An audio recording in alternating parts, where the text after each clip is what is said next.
Let's talk about stack and tilt. First off, stack and tilt is not new. It has been around for hundreds of years. Mike and Andy, or whoever, put a name to the style of pivot that is being taught. Kudos to them, well done. They do a great job in teaching what they're teaching. There's no way in the world that anyone consider it to not be correct. It is correct. It will come down to how well can you teach it.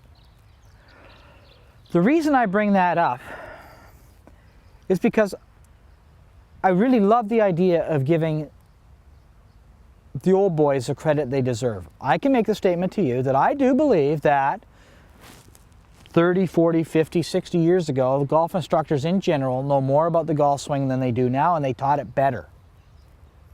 We got to this era where everybody wanted to make the quick bucks, and we went way past the line, and we got to the point where we're no longer really telling the truth. We're really telling what the masses want to hear, and if we can make more money out of it that way. So the stack and tilt thing.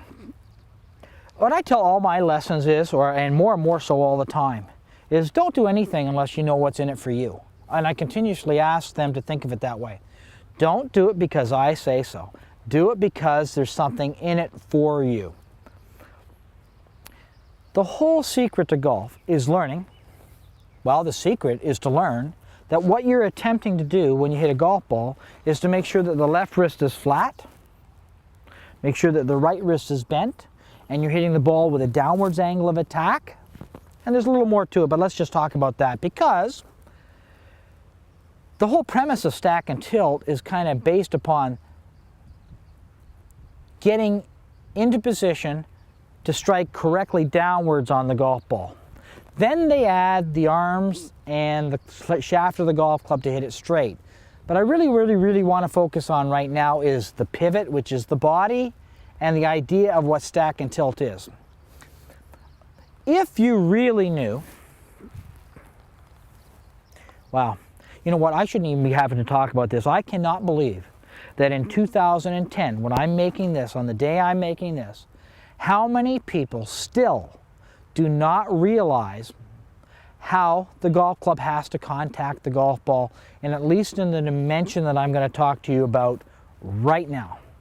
It is amazing to me how many people still think you hit the golf ball in the upswing. Incredible. With the technology we have, the filming and the camera, it's absurd that we still don't understand this. We'll see if you can follow the train of this thought, this idea. If I'm trying to strike the golf ball on the way down, to hit this golf ball on the way down, can you see how my body would have to be if I'm trying to strike it on the way down? It has to be like this. If I take my left wrist and put it in the striking position, which is this way, it puts my weight on my front foot. It keeps my right wrist bent, which is good, but the main gist is that it puts me in this position. I invented this, the weight shift monitor, at least 10 years ago. And you can hear how it makes a noise. We still think too often that when I take the golf club backwards, I'm supposed to be putting my weight on my back foot. Not true. I have all kinds of film footage and downloads that you can learn more about what I think about that, so I'm not going to do that in this lesson. Then I gave a lesson the other day to a gentleman who said he spent a year doing the stack and tilt thing, and they said step on a can. Step on a can. Funny, we came up with the same idea, huh? Except I had this idea 10 years ago, and I'll guarantee you that Tom Tomasello had it 20 years ago, and Homer Kelly had it 40 years ago, and Henry Cotton probably had it 100 years ago. So I didn't invent it. Mike and Andy didn't invent it. They brought it to the forefront. Good for them, because it's a great way to swing a golf club. More people should learn how to do it. However, the idea for you is you cannot possibly learn how to do it if your opinion is that you've got to hit the ball on the upswing. I've got to hit the ball on the downswing, which causes this to happen. Now here's our problem. All humans were built to walk around this planet upright.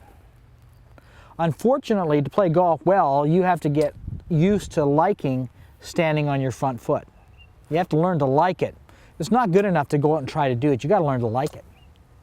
So that's why it kind of takes longer than you wish it would. You got to learn to like to be over here, so I'm striking the golf ball downwards. The other things that will stop you from the understanding or being able to, let's say, stack and tilt, or let's just say pivot correctly in the golf swing is the pictures that we look at, I think, are terrible. I think the words that are written under the pictures match the pictures, which is even worse. You know, if we could just take it like from a scientific point of view, whereas if you strike the ball in the downswing, this is a position you'll be in.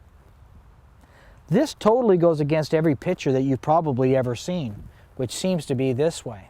Okay, but who's going to win, the science or the picture? Wow, it is a toughie. I can totally relate if you say, well, I see the picture, I'm going to do it with the picture. I understand that. I can relate, but it's wrong. Unless you're getting great success with it. If you're getting great success with it, keep doing it. But if it's not working, you might want to think of changing. The thing that would make it hard for me to teach somebody how to pivot correctly, or teach Mike and Andy to teach somebody how to pivot correctly, is if you've been told to stay behind it, get under it. I mean, how can you do that and that at the same time? You can see there's really a conflict of interest. You get rid of the conflict of interest by just stepping back. Forget about golf. If you believe it's true that you have to strike the ball on the downswing and make a divot after the golf ball, then my weight pressure would have to be here. Doesn't matter to me if you practice this. You could practice this a million times.